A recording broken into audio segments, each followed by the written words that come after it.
थानों के अंदर फिलहाल उसके हक में चीजों का जाना, मिजोरम की सियासी बिसात के लिहाज से क्या कहा जाए, किस तरीके से इसे पढ़ा जाए अगर जेडपीएम यहां पर बाजी मारती नजर आती है तो?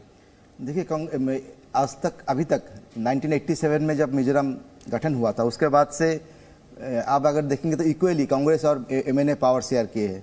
इसमें थर्ड पार्टी का कोई चांसेस नहीं था, कभी भी नहीं था। पहली बार ऐसा देखने को मिल रहा है कि ZPM is really serious contender.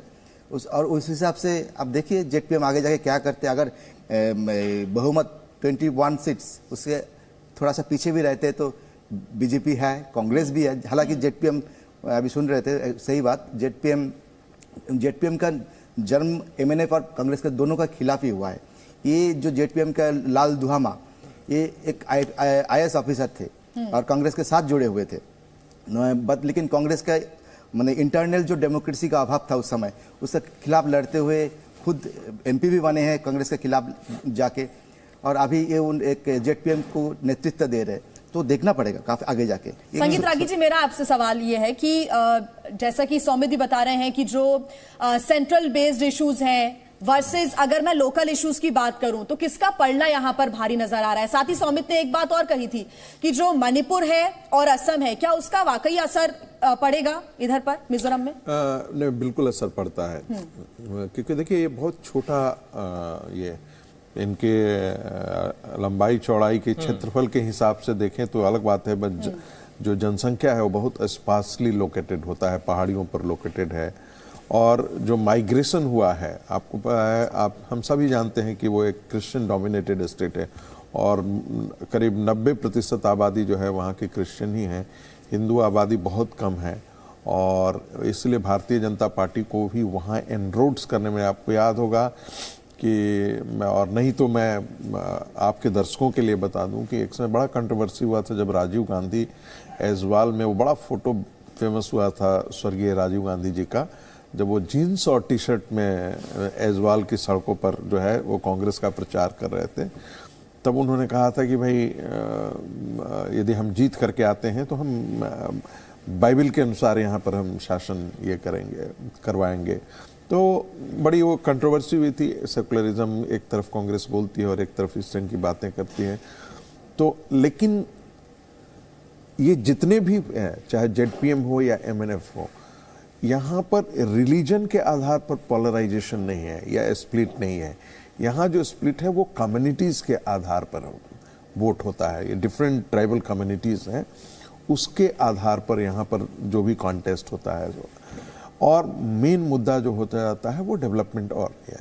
तो आइडेंटिटी डेवलपमेंट, आइडेंटिटी किसकी, तो ये ट्राइबल कम्युनिटीज़ की आपस के जो कॉन्फ्लिक्ट होते हैं वो इम्पॉर्टेंट मुद्दा यहाँ पर होकर के आते हैं।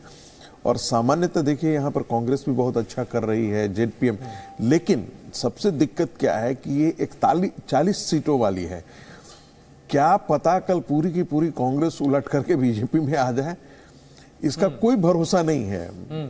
और सामान्यतः यही देखने को मिला है कि मिजोरम की पॉलिटिक्स में कि पूरा का पूरा जीत नहीं, बाकी नॉर्थ ईस्ट, हाँ, ओवरऑल नॉर्थ ईस्ट में देखने को पाले बदले जाते रहे हैं नॉर्थ ईस्ट के अंदर। अगर आप देखें तो इसलिए हम कह रहे हैं ना कि दम उधर हम पार्टियां उस हिसाब से चेंज कर जाती हैं। जेडपीएम और एमएनएफ की मैं बात नहीं कर रहा, लेकिन कांग्रेस का किस तक चला जाएगा 3, 4, 5, लेकिन संगीत रागी जी का भरोसा नहीं है। जी बिल्कुल, जोरामथांगा का वो बयान जो है वो उसको कांग्रेस ने काफी इस समय उस पर चर्चा भी की थी इन चुनाव प्रचारों के दौरान, जब जोरामथांगा की तरफ से कहा गया था कि प्रधानमंत्री मोदी यदि प्रचार के लिए आते हैं तो उनके साथ वो मंच जो है साझा नहीं करेंगे, स्टेज शेयर नहीं करेंगे।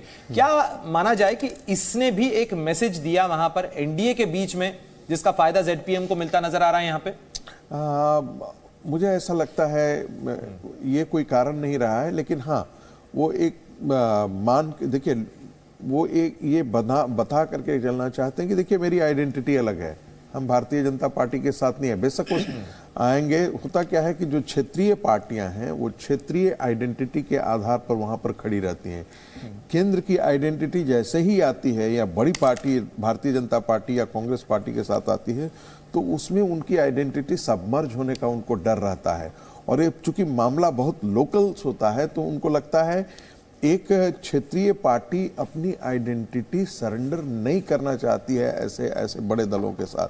तो यही कारण है कि वो इनसे दूरी बना करके रखना चाहते हैं। एक कारण भी है मुझे जो लगता है कि जो नेबरिंग स्टेट है मणिपुर में जो मेटेई और कुकी के बीच जो लड़ाई चल रही है, टेंशन है, अभी जो बीजेपी का जो सेंट्रल लीडरशिप है उसको लेके उतना ज्यादा सीरियस नहीं था, ऐसा मतलब मिजोरम के लोगों को लगते हैं। तो मैं खुल करके बोल दे रहा हूँ, थोड़ा सा इसको ढक करके बोल रहे हैं। जो मूलतः माइग्रेशन हुआ है कुकीज का, आप देखेंगे कि वो बाहर से आ रहे हैं, म्यांमार से आ रहे हैं, और जिनको हम चीन कुकी कहते हैं वो मूलतः क्रिश्चियंस हैं। मूल वहाँ का जो झगड़ा ये है कि जो मैतेई हैं वो अपने आप को मानते हैं कि हम इंडिजिनस कम्युनिटी हैं, और ये जो कुकीज हैं उसमें भी इंडिजिनस कम्युनिटी है, लेकिन बाकी लोग जो है वो बाहर से भी आए हैं और इनको एक जनजातीय दर्जा दे दिया गया है। वो लैंड को जो 10% लैंड है वो उन्हीं के पास अब बचा हुआ है, मैतेई के पास, और ये सारे पर कब्जे है। उधर एरिया में जो जिसमें वो कुकीज एरिया है उस एरियाज में ये लैंड खरीद नहीं सकते हैं, लेकिन कुकीज जो है वो इनके एरिया में लैंड खरीद सकते हैं। तो ये जो झगड़ा हुआ इंटर कम्युनिटी कॉन्फ्लिक्ट, उसमें चर्च की भी बहुत बड़ी भूमिका है। और जो भाग करके लोग गए हैं उसमें बहुत सारे लोग जो हैं वो क्रिश्चियन लोग जो हैं वो ये मिजोरम की तरफ भाग करके गए हैं। अब इसमें स्वाभाविक तौर पर एक जो रिलीजियस डायमेंशन भी इसका है। अभी आप कह रहे थे कि इतना असर नहीं है। मैंने बोला ना कि इसे विद इन द स्टेट नहीं है, विद इन द स्टेट नहीं है, लेकिन चूंकि यहां से भाग करके गए हैं तो वो एक एलिमेंट भी वहां पर, मेरा ऐसा अनुभव। तो रुझानों में अगर हम बदलाव देखेंगे तो ये एलिमेंट महत्वपूर्ण हो जाता है। ये कितना काम किया है ये कहना बड़ा मुश्किल है इस समय। ये बहुत काम है, क्योंकि देखिए दोनों पार्टियां उसके लिए कंटेस्ट कर रही हैं, दोनों उस आइडेंटिटी के साथ हैं, दोनों, चाहे वो जेडपीएम हो चाहे वो एमएनएफ हो। और देखिए लगातार आंकड़ा भी बदल रहा है संगीत जी। मिजोरम के अंदर एमएनएफ 8 सीटों पर आगे है, जेडपीएम 8 पर है, कांग्रेस 5 सीटों पर आगे नजर आ रही है।